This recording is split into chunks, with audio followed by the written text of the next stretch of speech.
ಅಧಿಕಾರ ವಹಿಸಿಕೊಂಡ ಬೆನ್ನಲ್ಲೇ ನೂತನ ಎಸ್ಪಿ ಅರುಣ್ ಪೊಲೀಸ್ ಇಲಾಖೆಯ ಸರ್ಜರಿಗೆ ಮುಂದಾಗಿದ್ದಾರೆ. ಒಂದೇ ಠಾಣೆಯಲ್ಲಿ 4 ವರ್ಷಕ್ಕಿಂತ ಹೆಚ್ಚು ಕಾರ್ಯನಿರ್ವಹಿಸ್ತಾ ಇರುವ ಪೊಲೀಸರಿಗೆ ವರ್ಗಾವಣೆಗೆ ಮುಂದಾಗಿದ್ದಾರೆ ಎನ್ನುವ ಮಾಹಿತಿ ಕೇಳಿಬಂದಿದೆ.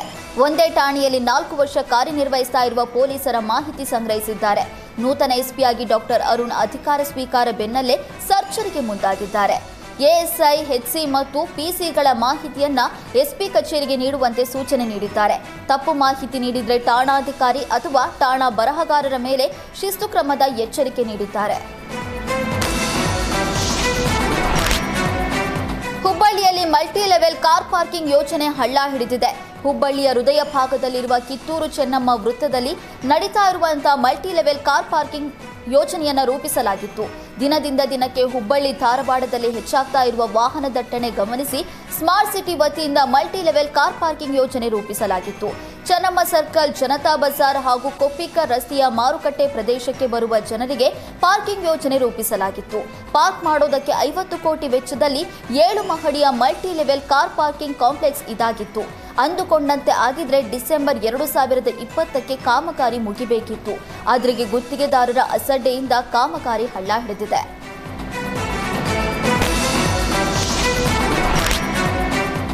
ಅಂತೂ ಇಂತೂ ತುಂಗಾಭದ್ರಾ ಜಲಾಶಯದ ಗೇಟ್ ಕೂಡಿಸುವ ಕಾಲ ಸನ್ನಿಹಿತವಾಗಿದೆ. ಆದರೆ ಪ್ರಸಕ್ತ ಸಾಲಿನಲ್ಲಿಯೇ ಹೊಸ ಗೇಟ್ ಕೂಡಿಸೋದು ಕಷ್ಟ.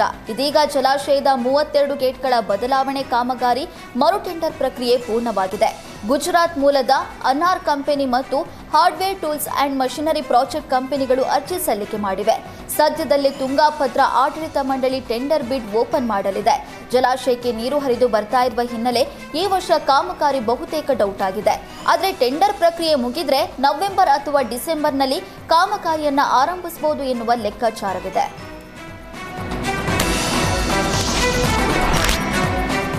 ಸಿಎಂ ಸಿದ್ದರಾಮಯ್ಯನವರ ಕನಸಿನ ಯೋಜನೆ ಸಾಕಾರಗೊಳಿಸುವುದು ಬದುಕು ಮೂರಾಪಟ್ಟಿಯಾಗಿದೆ. ರಾಜ್ಯ ಸರ್ಕಾರ ನ್ಯಾಯಬೆಲೆ ಅಂಗಡಿಗಳ ಮೂಲಕ ಪಡಿತರದಾರರಿಗೆ ಅಕ್ಕಿ ವಿತರಿಸುತ್ತೆ. ಆದರೆ ನ್ಯಾಯಬೆಲೆ ಅಂಗಡಿ ಮಾಲೀಕರಿಗೆ ಕಳೆದ 3 ತಿಂಗಳಿನಿಂದ ಗೌರವಧನ ಬಂದಿಲ್ಲ. ರಾಜ್ಯದಲ್ಲಿ 23,000 ನ್ಯಾಯಬೆಲೆ ಅಂಗಡಿಗಳಿವೆ. ಪ್ರತಿ ಕ್ವಿಂಟಲ್ ಅಕ್ಕಿ ವಿತರಿಸುವ ನ್ಯಾಯಬೆಲೆ ಅಂಗಡಿ ಮಾಲೀಕರಿಗೆ ಸರ್ಕಾರ 150 ರೂಪಾಯಿ ನಿಗದಿ ಮಾಡಿದೆ. 3 ತಿಂಗಳ ಅವಧಿಯಲ್ಲಿ ಒಟ್ಟು 200 ಕೋಟಿಗೂ ಅಧಿಕ ಹಣ ಬರಬೇಕಿದೆ. 3 ತಿಂಗಳಿನಿಂದ ಕಮಿಷನ್ ಹಣ ಬಾರದಕ್ಕೆ ನ್ಯಾಯಬೆಲೆ ಅಂಗಡಿ ಮಾಲೀಕರು ಕಂಗಾಲಾಗಿದ್ದಾರೆ. ಸರ್ಕಾರ ಕೊಡುವ ಗೌರವಧನದ ಮೇಲೆಯೇ ಅವಲಂಬಿತರಾಗಿರುವ ಸಾವಿರಾರು ಅಂಗಡಿ ಮಾಲೀಕರಿಗೆ ಸಂಕಷ್ಟ ಶುರುವಾಗಿದೆ. ತಕ್ಷಣವೇ ರಾಜ್ಯ ಸರ್ಕಾರ ಬಾಕಿ ಉಳಿಸಿಕೊಂಡಿರುವ ಹಣವನ್ನು ಮಂಜೂರು ಮಾಡಿಸಬೇಕು. ಬಡವರ ಬಗ್ಗೆ ಕಾಳಜಿ ಇರುವ ಸಿಎಂ ಸಿದ್ದರಾಮಯ್ಯ ನಮ್ಮ ಸಮಸ್ಯೆಯನ್ನ ಬಗೆಹರಿಸಬೇಕು ಅಂತ ಒತ್ತಾಯ ಮಾಡಿದ್ದಾರೆ. ಅನ್ನ ತಿಂದ ಮನೆಗೆ ಖತರ್ನಾಕ್ ಕಿಲಾಡಿಗಳು ದ್ರೋಹ ಬಗೆದಿದ್ದಾರೆ. ನೇಪಾಳ ಮೂಲದ ದಂಪತಿ ಮಾಲೀಕರ ಮನೆಯಲ್ಲೇ ಕಳ್ಳತನ ಮಾಡಿದ್ದಾರೆ. ಮಾಲೀಕರ ನಂಬಿಕೆ ಗಳಿಸಿ ಮನೆಯಲ್ಲಿದ್ದ ಬರೋಬ್ಬರಿ 2 ಕೆಜಿ ಚಿನ್ನ, 10 ಲಕ್ಷ ಹಣ, ಲೈಸೆನ್ಸ್ ಗನ್ ಕೂಡ ಕದ್ದು ಎಸ್ಕೇಪ್ ಆಗಿದ್ದಾರೆ. ಬೆಂಗಳೂರಿನ ಎಚ್ಎಎಲ್ ಪೊಲೀಸ್ ಠಾಣಾ ವ್ಯಾಪ್ತಿಯಲ್ಲಿ ಈ ಘಟನೆ ನಡೆದಿದೆ. ಉದ್ಯಮಿ ರಮೇಶ್ ಬಾಬು ಮನೆಯಲ್ಲಿ ಅಪಾರ ಪ್ರಮಾಣದ ಚಿನ್ನಾಭರಣ ಮತ್ತು ನಗದು ಕಳ್ಳತನ ಮಾಡಿದ್ದಾರೆ. ಆತ್ಮರಕ್ಷಣೆಗಾಗಿ ಇಟ್ಟುಕೊಂಡಿದ್ದ ಗನ್ ಕೂಡ ಕಳ್ಳತನ ಮಾಡಿದ್ದಾರೆ. ಎಚ್ಎಎಲ್ ಪೊಲೀಸ್ ಠಾಣೆಯಲ್ಲಿ ಪ್ರಕರಣ ದಾಖಲಾಗಿದೆ. ಎಫ್ಐಆರ್ ದಾಖಲಿಸಿ ಆರೋಪಿಗಳಿಗಾಗಿ ಪೊಲೀಸರು ತೀವ್ರ ಶೋಧ ನಡೆಸ್ತಾ ಇದ್ದಾರೆ.